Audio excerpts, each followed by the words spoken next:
Good afternoon to everybody here in the room in Cambridge, and a very warm welcome to those of you joining us online today. This is, I think, the seventh annual, termly series of our seminars here at the Centre for the Study of Classical Architecture. So it's a great pleasure to welcome everybody in the room, particularly those who are new to Cambridge. We've got the season of mists and mellow fruitfulness here today in Cambridge, and also a great pleasure to welcome those of you online who may be joining us for the first time. Our routine, by the way, for those of you online, is if you'd like to ask questions of our speaker at the end of the talk, then please type them into the chat and we shall try to take them in the room. But before I start to introduce our speaker, I do just want to say one or two words. And the most important thing is to say that thanks to the generosity of the Axon Johnson Foundation for Public Benefit, based in Stockholm, the centre has been renewed with its grant for another 4-year term. So we've enjoyed 3 years already, but we've just been renewed for a fourth 4-year term, for the second 4-year term. So we're very, very grateful to the foundation in Stockholm for that confidence that's shown in the centre and its programme, and a warm welcome to those of you who are new fellows and new PhD students here at the centre as part of that. I'd also just like to start by thanking Downing College for its continued hospitality in the exemplary architectural surroundings that we have here for the centre. We're back at Downing College, which is a great pleasure and joy. And also I'd like to thank my colleagues in the Faculty of Architecture and History of Art and the School of Arts and Humanities for helping to negotiate the extension of our contract with Axon Johnson. So all is good. And we are, I think, on our 49th seminar, must be something like that. 40, something like that, yes. So it's a great pleasure to welcome, just below our half century, today's speaker, Helen Lawrence-Beaton. Helen works for Adam Architecture. She is an architectural historian, but works, of course, for a great architectural practice and conservation practice. So with her topic today on Thomas Archer, she brings both academic skills and the practical knowledge of having worked on one of Archer's great buildings, Chettle House, which I think we see here on the screen here now, Helen, don't we? Helen did her undergraduate and her PhD work at Bristol University. She tells me that she finished her PhD a week before she gave birth. I'm not going to speculate on which was the more difficult thing to achieve. You can get a mortgage at the same time, did you? No, thank goodness. But these are some of life's most challenging moments, and no one died. You've already got a lot of credit with me for having achieved those two things within a week's space of each other. And what a fascinating topic we're going to hear about this afternoon. Thomas Archer, that architect who really can claim in the whole history of English architecture from the 17th century to the 19th to be really a unique figure, that the one person in the later 17th century who did travel to Italy, who did see Bernini and Borromini's work.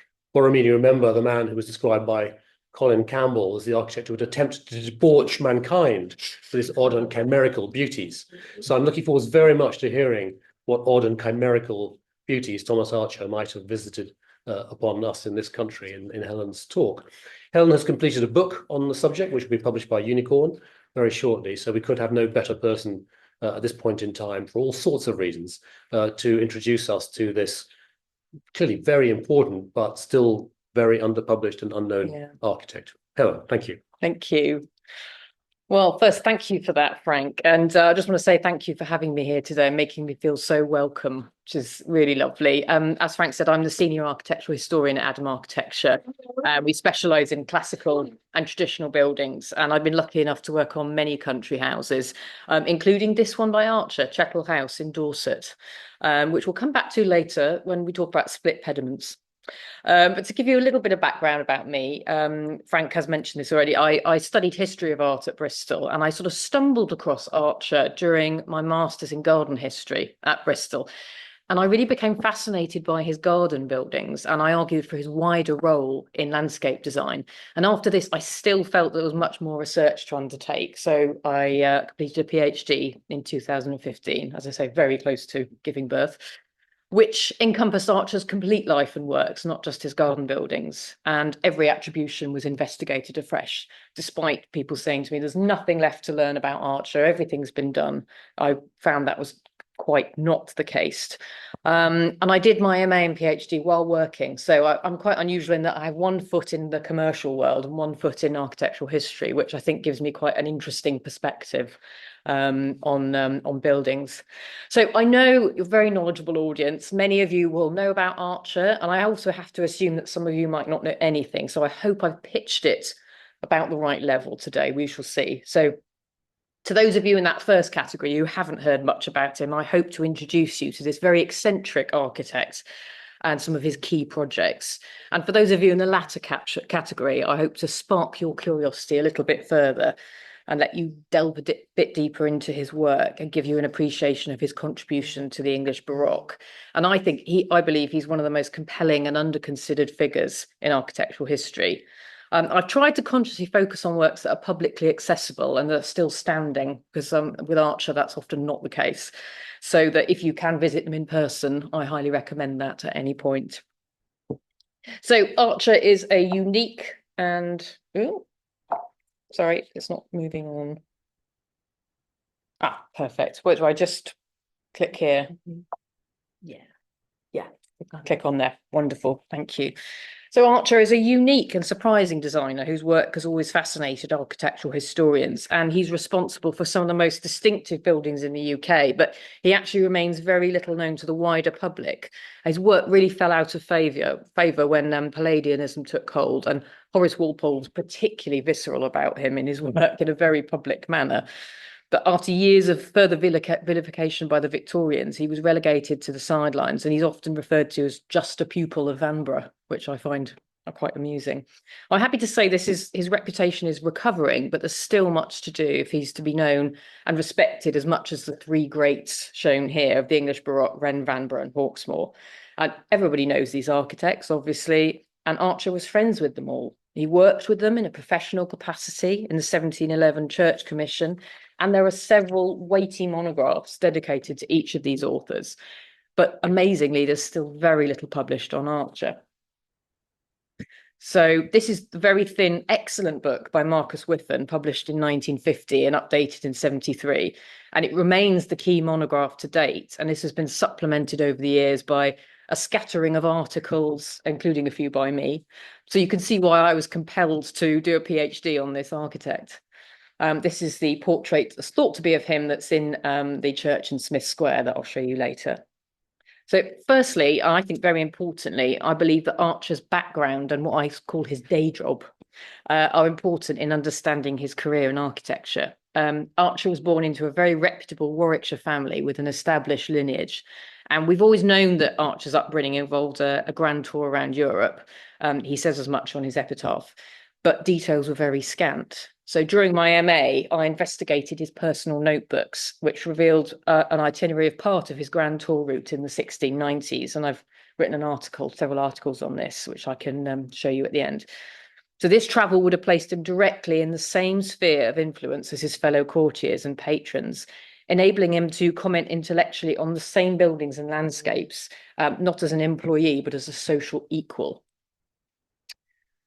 So on his return to England, Archer flourished at the court of Queen Anne in the late 1690s, and he went on to become groom porter in 1705, which he retained until his death in 1743. Now, for anyone that isn't familiar with this role, some of you will be, but rest assured, lots of people aren't. It's a prestigious post at court involving the provision of furniture for the royal palaces and the regulation of gambling at court. This is a sort of later 18th century view of people around a hazard table. So essentially, Archer stepped in during disputes and oversaw nights where the aristocratic elite gambled away their fortunes. So I think he must have been a fairly affable, socially confident individual, possibly a political trimmer, able to converse easily with the peers and diplomats around his table, and diplomatic enough to deal with all manner of awkward situations that might occur around the drink-fueled card table. So clearly, this presented him with several opportunities and privileges. Firstly, the role came with a substantial salary, £680 per annum in 1702, so a pretty substantial amount, plus the large profits taken at the gaming tables. So it's not difficult to see how he managed to leave a sum of £100,000 and large landholdings at his death. And secondly, the groom porterage gave Archer the benefit of large lodgings in Middle Scotland Yard, Whitehall for life. So he's surrounded by many important courtiers at the time. But perhaps most importantly, I believe, it gave him access to some of the country's richest and most powerful individuals. So at the Groom Porter's rooms, there was reportedly always a very splendid appearance of nobility, gentry, and foreign ministers. So I think this must have been fundamental to his success as an architect. And I think it's likely that Archer met most of his patrons at court, with commissions secured casually over the gaming tables. And so he's perfectly placed to offer his services to rich aristocrats who were keen to build or remodel their houses.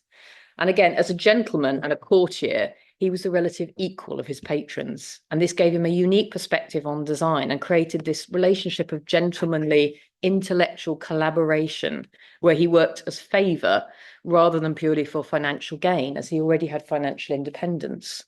There were a few records from Archer, a few payments in his bank account, frankly, because he quite often wasn't paid. He did things for favour. And so this makes stylistic attribution very important. So I've had to be very careful in building up a case for each attribution.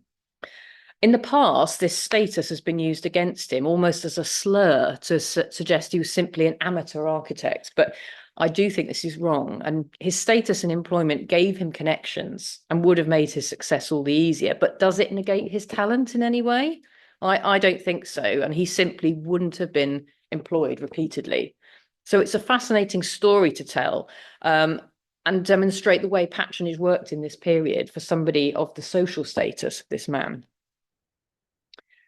So just moving on, at the very start of his career, Archer worked for some of the most powerful Whig politicians in the country, and this included William Cavendish, the Duke of Devonshire at Chatsworth, who was one of the original Immortal Seven signatories to the invitation of William of Orange to take the throne in the Glorious Revolution. So Archer's appointment there must have been a real coup. The cascade itself, Chatsworth was already in place in 1696 to the design of a pupil of Le Notre. But this wasn't impressive enough for the Duke, who set about creating a much larger cascade, as well as Archer's Conduit House from 1702. And I think this building is really an exercise in clever spatial effects. It's got these projecting concave side screens that step outwards towards the water, and the lantern splashes down water over the step dome with various decorative spouts shooting the water into the cascade. And the combination of the frostwork, writhing dolphins and curved Baroque forms create a sense that the elevation is really alive with movement, even before the waterworks are turned on. But underpinning this frivolity is a real sense of sturdiness and architectural vigour that is typical of Archer. Internally, he really plays with our expectations of form. So this is my husband sat in the Cascade House, just to give a sense of scale. The building is set on a square plan, but contains a circular central chamber with curved niches around the walls to allow the visitor to really sit and take in the view as if you were within the water looking down the cascade. And the entry is via these two side doorways with elegant curved steps that I think really sort of evoke a Baroque chapel that you might find in Rome. So the building is compact in scale, but grand in ambition and impact. And I think it shows Archer layering different shapes, plan forms, and decorative motifs in a very Baroque manner. I couldn't resist including this image, which has been purchased by Chatsworth now. A beautiful view by Sybarax of 1703. The Cascade House today, it remains a startling centerpiece to the gardens, but this painting really reminds us of it in its original context. The view and visitors' accounts suggest that the purpose of the house was to provide a centerpiece to an overtly water-based garden below, suggesting the Duke's political allegiance as a Whig and his role in the Glorious Revolution. And possibly this garden was developed with Archer's development after intellectual discourse with the Duke. That's a whole nother lecture on garden history, but just to dabble into that today. Archer then went on to design the north front of Chatsworth House, sort of 1704, 1705. And it's often very overlooked due to its alterations in 1821 by Sir Geoffrey Wyatville. And it's really now a shadow of its former glory, swamped by this long Regency wing that you can just see extending out from the plan on the bottom there. But close analysis of Wyatville's working drawings and his surveys actually provide more information about Archer's original design, showing that it was far more Baroque in form than the building suggests today.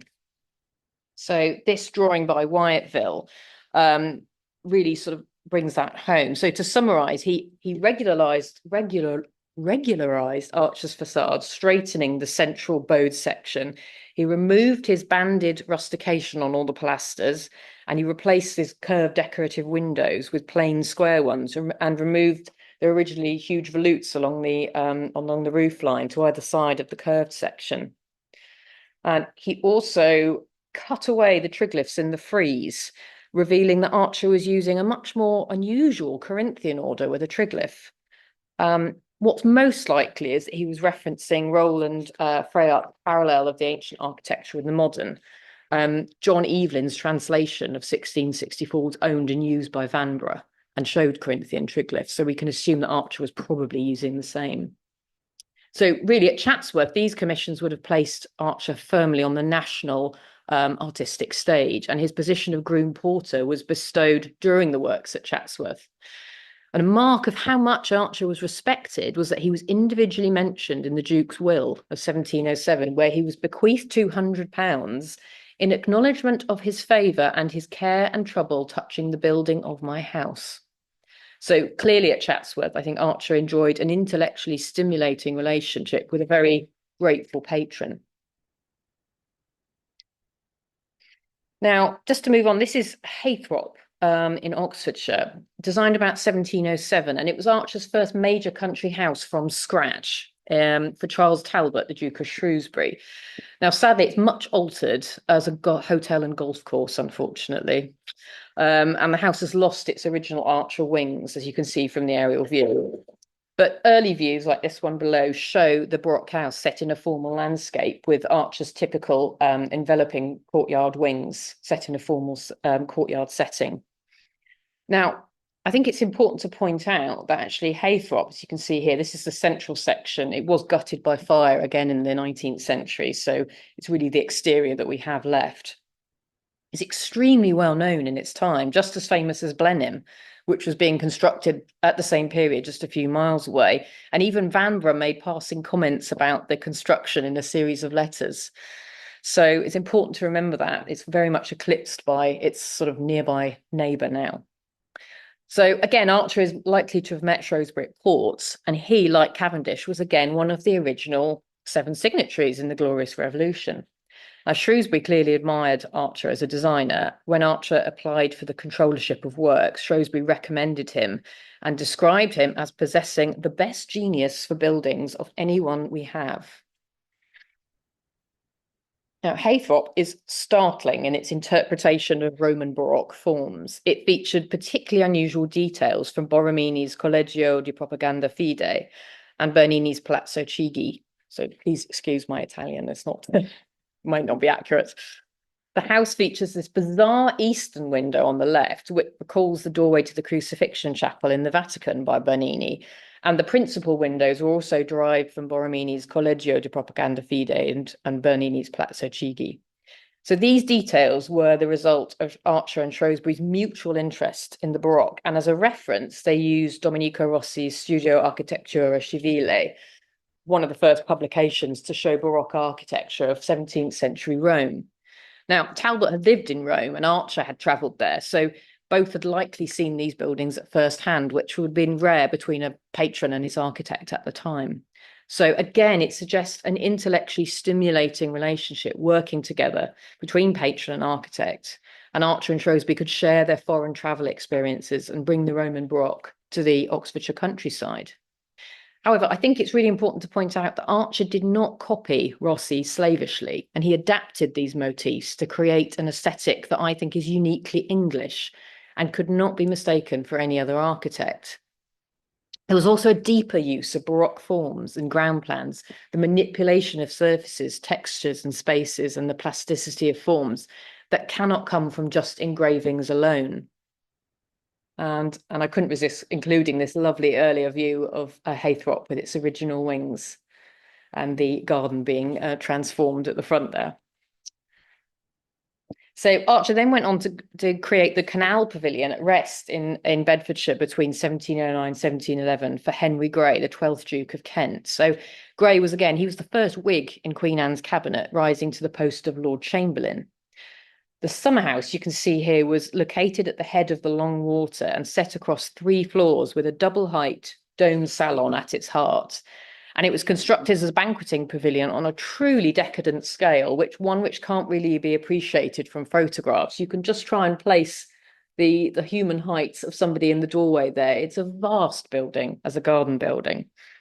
And it also contained bedchambers, drawing rooms, several servants' rooms, and a large kitchen with a larder in the basement. So plans demonstrate that the central circular space is set within a hexagon, and within each of the angles are circular closets and stoves, as well as winder staircases that lead to the basement and upper floors. And each side of the hexagon then opens alternatively into these apsidal and rectangular projections, which provide 6 smaller intimate spaces that I think were directly designed for contemplation of the gardens that were set around the building. Now, a great deal of discussion has taken place as the derivation of the plan form, with particular reference to Roman Baroque chapels. The closest precedent is thought to be one of Michelangelo's plans for San Giovanni di Fiorentini in Rome. But perhaps I think what is more important than the source is the cumulative effect, with those semicircular closets bulging out between the taller rectangular blocks to create this sense of undulation. And it's counteracted by this vertical soar of the pedimented rectangular projections that rise up to a central dome. And as with several of Archer's works, the building was constructed in a mixture of different coloured bricks. I think perhaps a nod to the work of Christopher Wren, who's developing that tradition. So yellow brick was used as a ground, with red brick used for some of the detailing to provide a strong sense of decoration and depth through relatively simple means. So I think one of the best ways of appreciating the pavilion as it was meant to be seen is via these enchanting views of the estate by Peter Tillemans, so about 1729. And without going into detail of the garden layout, which was obviously much more formal, these crucially show that there was another structure within the grounds known as Cane Hill House, which also may have been designed by Archer, but sadly has long since been demolished. So these views by Tillemans, I think, demonstrate that Cane Hill was clearly visible from the Canal Pavilion, linked on axis across the grounds, and was designed to interact, operating as a sort of viewing platform across the estate. And this relationship was really important to the landscape as a whole. So when viewing the remaining pavilion we have at Rest, it's important to remember it's, while very impressive in its own right, it's lacking its intended counterpart. Previously, we had only a very rough plan and vignette of this building, but during my research, I uncovered a series of drawings made by the architect Thomas Smith in 1828, before the building's tragic demolition. And these provide details that I think link the building to other documented works by Archer. And I think based upon these drawings, the idea that anyone else than Archer designed this is, impossible. The principal doorways here have these canted pilasters with attenuated triglyphs, matching those on several other Archer works, including Aynhoe Park, Marlow Place, St Philip's, Birmingham, and actually on the Canal Pavilion itself at Rest. And it has the same window surrounds as Haythrop. So it's just to show this is the Church of St Philip's, Aynhoe, Rest Park, and the windows at Haythrop, just to show you that continuation of style. So I just want to move on now to look at some of Archer's ecclesiastical works, as these are arguably, I think, some of his greatest surviving contributions to the Baroque. So this is St Philip's Church in Birmingham, now the city cathedral. And I think it's particularly important as the first of Archer's church designs, begun in 1709. It was published in the first volume of Vitruvius Botanicus, and Colin Campbell helpfully confirmed that the church was designed by the ingenious Mr. Archer. The tower was constructed slightly later due to a shortfall in funds that was finally met by a donation from George I. So here's the plan and engraving showing it as it was built in 1715. It's actually a fairly modest church of only 150 foot in length on a rectangular plan with a tower at the western end. The western end projects slightly and is topped by a huge segmental pediment with an oculus window and round-headed and circular niches on the side returns. And externally, Archer wraps the whole building in a giant order of Doric pilasters with full entablature and triglyphs. And all the external walls have this fabulous channeled horizontal rustication, giving the building, I think, an undercurrent of solidity. Underneath the tower, the pilasters are paired and support segmental pediment. This distinctive use of the Doric order on an ecclesiastical building would be repeated by Archer at St. John's in Westminster. And some of the most Baroque, oh, gone backwards. I don't know why it's done that. Yeah, there we go.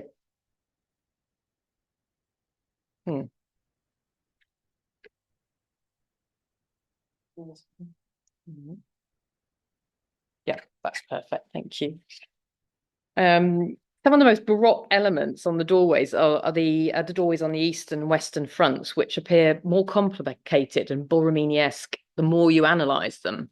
So those on the western facade shown here have round-headed fluted architrave with decorated scrolled keystone, and the outer edges have incised canted pilasters again, supporting these strange attenuated triglyphs that rise up towards the pediment. So this design has further parallels with Archer works of the same period, and the most obvious inspiration for this is Borromini's Collegio di Propaganda Fide, shown down here at the bottom of the slide, that Archer probably saw in his grand tour. Oh, see, it's going backwards. There we go, hang on. Apologies, everybody. There we go. On the eastern door, the architrave and pilasters lie flat against the wall, but they support these very strange bulbous pilaster type features. And this is a motif that Archer would go on to develop and modify in other designs across his career. And again, the closest Roman Baroque precedent appears to be the tomb of Orazio Falconieri in San Giovanni di Fiorentini in Rome, again by Borromini. The oval windows here, shown on the left, directly over both set of doors, have frames decorated with scrolled foliage and masks that I think strongly recall Archer's designs for the upper floor windows on the north front of Chatsworth, shown here on the right. And the tower here, with its sort of bold use of undulating convex and concave forms, is arguably the element of design that's most obviously embedded in the tradition of the Roman Baroque. The upper stage has these four shorter flat facades, each containing a clock face with giant pairs of volutes. It's important to recognise how shocking an impact this building must have had when viewed against the streets of gabled houses in the centre of Old Birmingham. I've just shown this view here. The church would have been located almost in the countryside at the time, with only the parkland of a nearby estate on its northern boundary. And this 1731 view by Samuel and Nathaniel Buck shows the distinctive tower acting as a landmark on the skyline. It must have been truly shocking in its time. In terms of Archer's architectural language, St. Philip's is somewhat more reserved, I think, in style than his later churches. Although infused with Baroque undulations of form, it's yet to develop the architectural swagger that's so apparent in his other ecclesiastical works, as if his full Baroque style is yet to be unleashed. After St. Philip's, Archer seems to have found his feet stylistically and developed a bolder, more confident style that was less restrained. And with every subsequent design, he pushed the architectural boundaries a little further. And in this context, St. Philip's can be seen perhaps not as a practice, but a prelude to his London churches, where he felt truly free to unleash his ambitions. And this unleashing is best represented in some of Archer's houses that featured his most idiosyncratic motif, the split pediment roofline, thought to have been derived from Villa Aldobrandini and Frascati, shown here to the bottom left.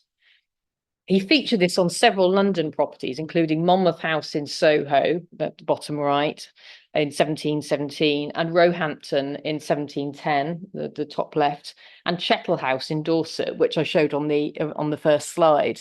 That roofline has since long been removed, but this shows the original impact it would have had at the time. Now, in most cases, these rooflines were removed when they became difficult to maintain or simply out of fashion, making each property a much paler, watered-down version of its original design. But this dramatic roof treatment was not known to be favoured by any other architect than Archer.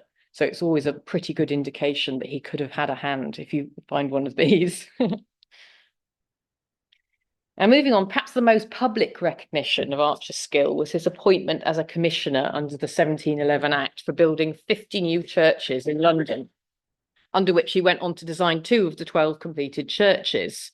The group was led by the Archbishop of Canterbury and contained 3 architects, Wren, Vanbrugh and Archer, with Nicholas Hawksmoor and William Dickinson as surveyors.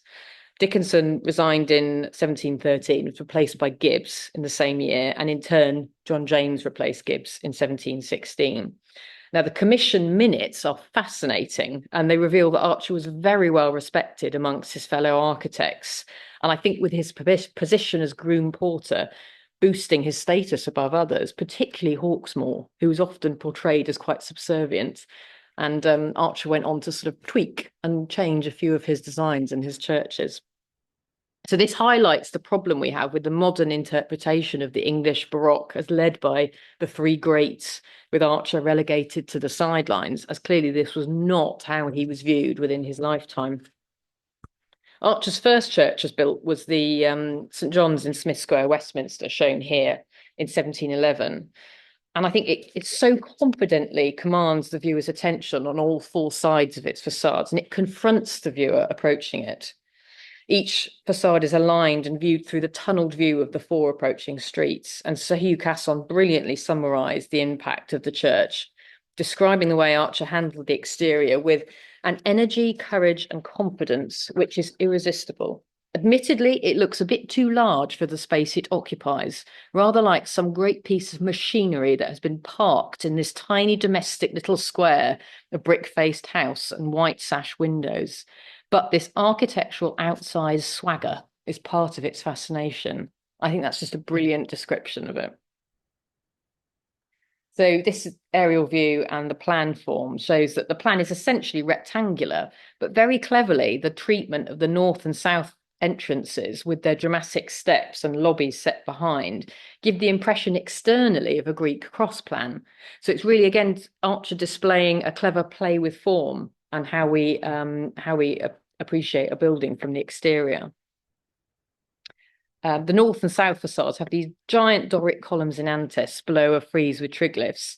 And this supports, again, the most distinctive element of the church, a large split pediment that leads via a pair of balustrades to a central pedimented aedicule that gives the impression of completing the split pediment, just like at Frascati. So the treatment of the windows is also very distinctive, as you can see here. Each round-headed first floor window has moulded surrounds and imposts with these large tripartite keystones that crash into the entablature above. And the window aprons drop down and merge into the keystones of the doorways and have these large balls on their outer edges from which hang oversized guttae. And the effect is such that the building shouts of the Roman Baroque, while still not resembling any other built church in Rome or London.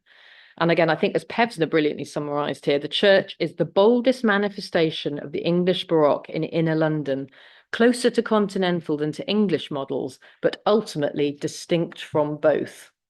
I think that's really important. Again, they're unique, mixing the Roman Baroque and English architecture.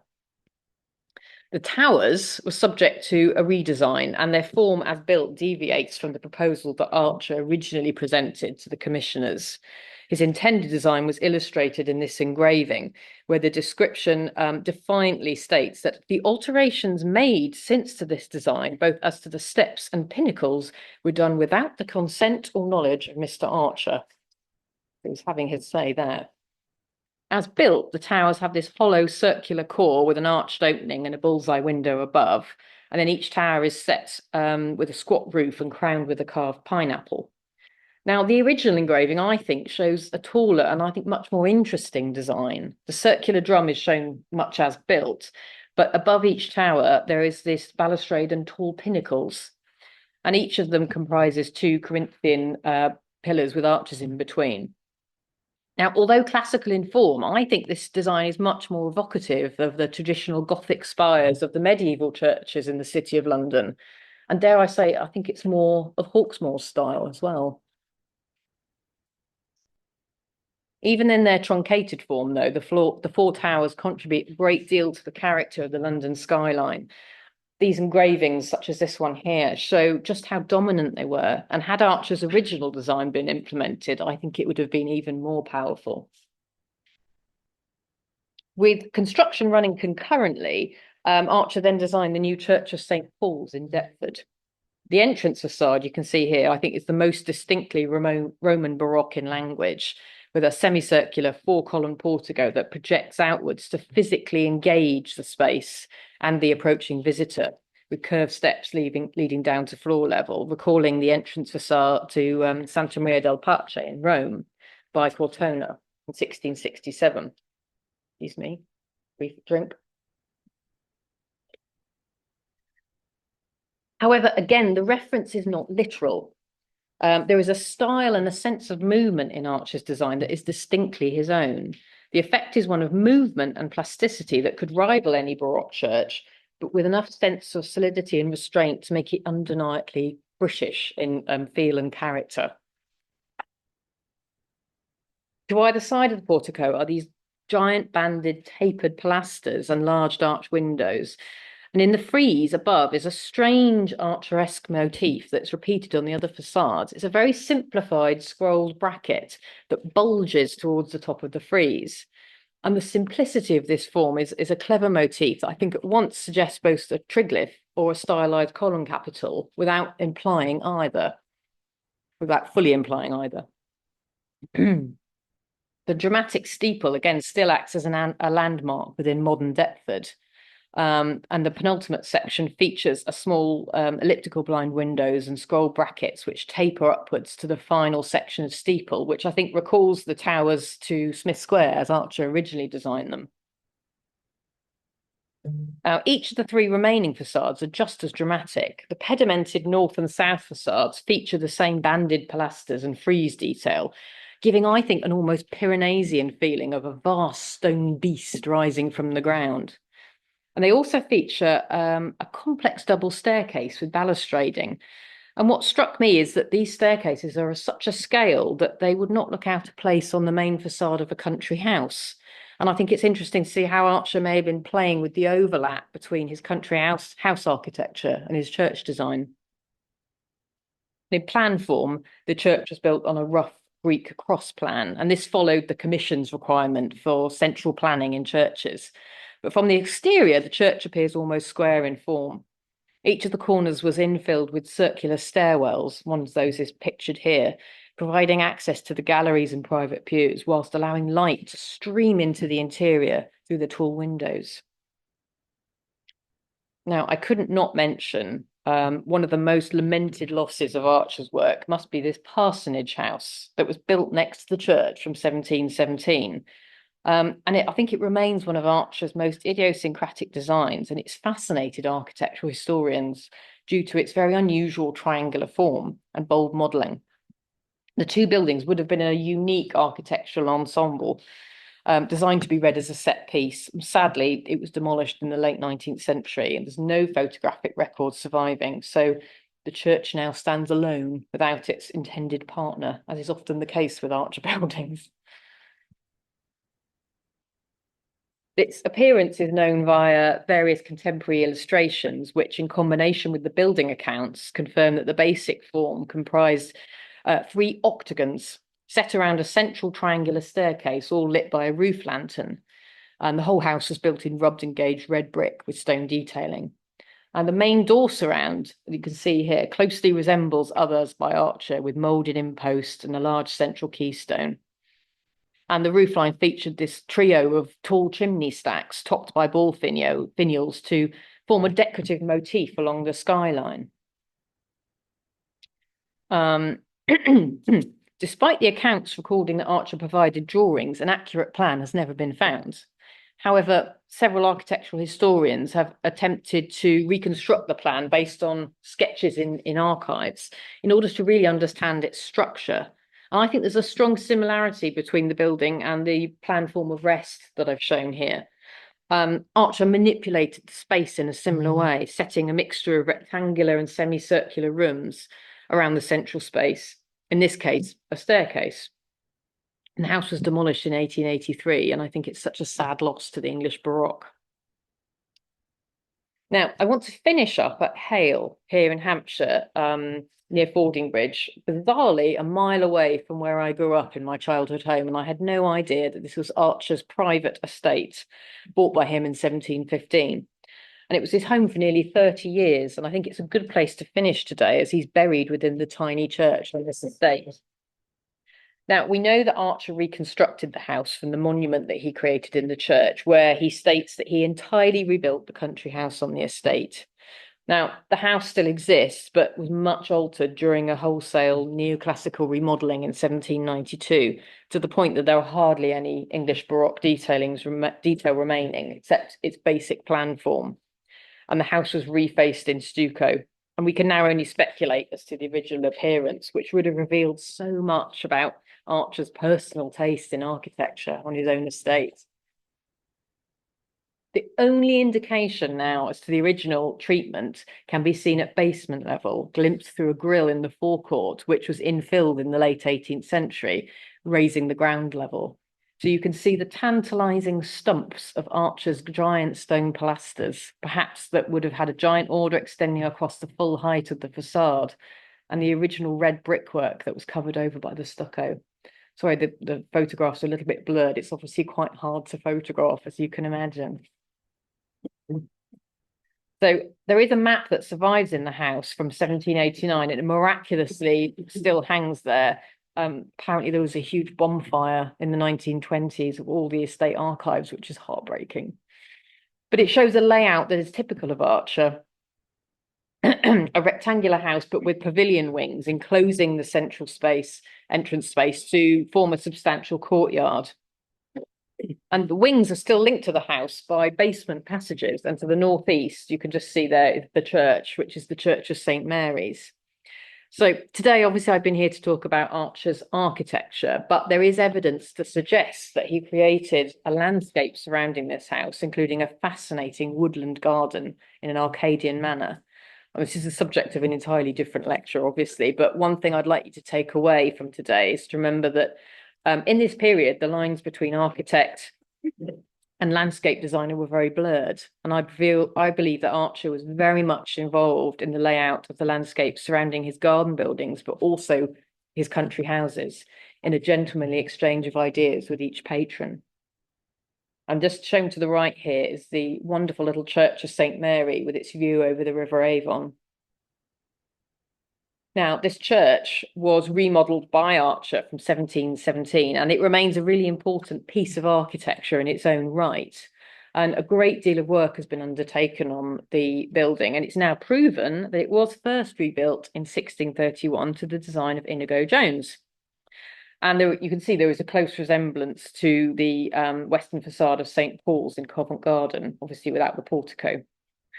And Archer seems to have been very happy to work around the existing church, seeing benefit in remodelling Jones's design and extending it, perhaps respecting the heritage that was already there, as opposed to completely rebuilding it. So, as you can see from the diagram, Archer added the transepts and the chancel to form a cruciform building. Now, most distinctive of this design are these door cases.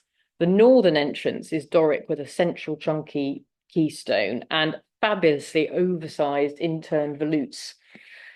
And the southern doorway is simpler, but it's still distinctive with triglyphs in place of the scrolls. So whilst they are boldly Baroque, I think they managed to sit really happily alongside the 1631 work. Now, given how close and visible the church is to the main house, on the picture on the right, you can just see the house in the background there. I believe that Archer treated it almost as an eye catcher within the grounds, much as any lodge or pavilion, enlivening it as he would a folly, making sure that it would sit happily within a sequence of buildings in the estate and the landscape. And at the very heart of the church is the monument that Archer designed before his death, carved by Sir Henry Chair. It's an exercise in the Roman Baroque, and it remains a forceful reminder of his influence upon the estate. To either side of him are both of his wives, Eleanor to the left, looking upon a skull to signify her death, only a year into their marriage during childbirth, almost in childbirth, he mentions, and Anne Chaplin to his right, holding an unmarked book, and she lived with him for the rest of her life at Hale, but they didn't go on to have any more children. The monument remains one of the best sources of information of Archer's life, and it proclaims that among his achievements, He was a man equal to the highest office, superior to titles, loving his country thoroughly, still more beloved by his country, benevolent to the poor, a favourite with the rich, a friend to the wretched, beloved of all. And I think that phrase, a favourite with the rich, is really telling. Again, going back to this idea of collaboration with his patrons as an equal and engaging in that intellectual relationship. So hopefully today I've introduced a bit more information about a man who I think deserves to be recognised as a skilled architect with a passion for the true essentials of Baroque design. He infused Baroque character into the very heart of his buildings through their complex plan forms and undulating surfaces. His use of different materials, particularly brick and stone, to create an additional sense of vibrancy and movement is also very refined. And above all, his work could never be described as dull. His eccentric architectural touches spark strong reactions even today. You either love his work or you hate it. Obviously, I love it. Archer has long been ignored, but hopefully this balance can start to be redressed, and an important figure can be given the recognition he's long deserved as a master architect at the forefront of the English Baroque. Now, I've only been managed to share a small snapshot of my findings with you today, but I'm delighted to announce that I do now have a publishing contract and I'm turning my PhD into a new monograph. So watch this space for a date of release. That's just a little hint as to the cover.